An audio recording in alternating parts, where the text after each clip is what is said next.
So Jason and I started having conversations of, what does that look like for us? What do you want? And for us, when it came down to it, if it wasn't going to be our biological makeup, what did it matter? If it was going to be half something or half whatever, what did it matter if it wasn't even ours biologically? And so once you start asking that question, you go, well, does it really matter? So I started kind of having this pull towards, I started going to the library and checking out adoption books and bringing them home and reading and studying. And unfortunately at the time, a lot of the material was not very supportive. Just psychologically, they'd say that adoptive children had struggles. And so I started getting a little sad about, what is this? What does this mean? And maybe I'm not looking at the right materials. So then I really did start finding other books and other materials that were more positive and not as negative. And then we started asking people that we knew that were adopted children, what was it like growing up as an adopted child? And at first, my husband wasn't ready. So I had to wait, actually a couple years, for my husband to be ready to let go of the dream of his mini-me. He wanted a little Jason. He wanted a little dude that looked just like him and had his facial expressions. And in our family, we have a lot of nieces and nephews that look spitting image of their mom and dad. And so it was a transition for him to let go of that idea.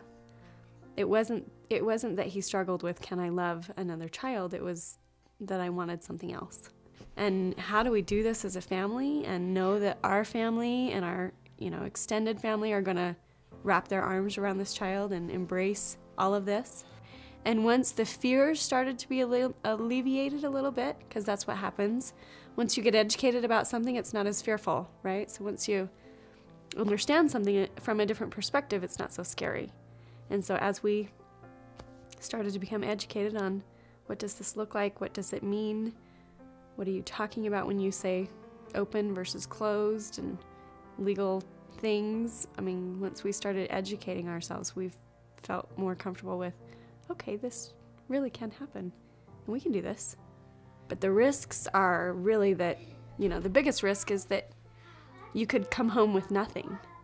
So the biggest risk is that you get involved in a procedure and a process, and in that process you fall in love with a baby, an idea of a baby, or sometimes it's an actual picture. Sometimes they're alive and they're breathing and you know who they are and you've seen them, and sometimes it's just a possibility of this baby could be in your family. And we had that happen 4 different times where we had people come to us. We didn't seek them out. They came to us and said, I'm pregnant with this child, and would you consider adopting this baby? And every time we said yes, we would, and we didn't get those babies. And so once you get on board with the idea of, could I have this child? Is somebody willing to let me raise this child? And then you fall in love with that. And for me, it's a quick. And to be fair, some of them have been my birth families.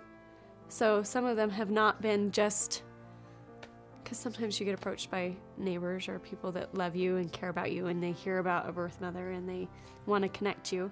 But then that birth mother wants nothing to do with you and doesn't even know who you are. And that's okay.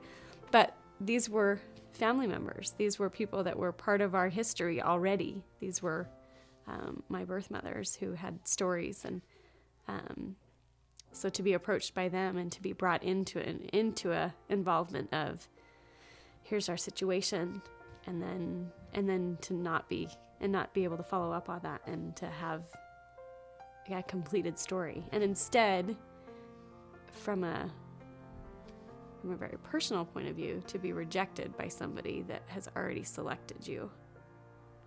This is somebody who I've already sort of danced around with and courted with and now love because they're part of my extended family, my extended adoption family. And to be rejected by them again is absolutely crushing.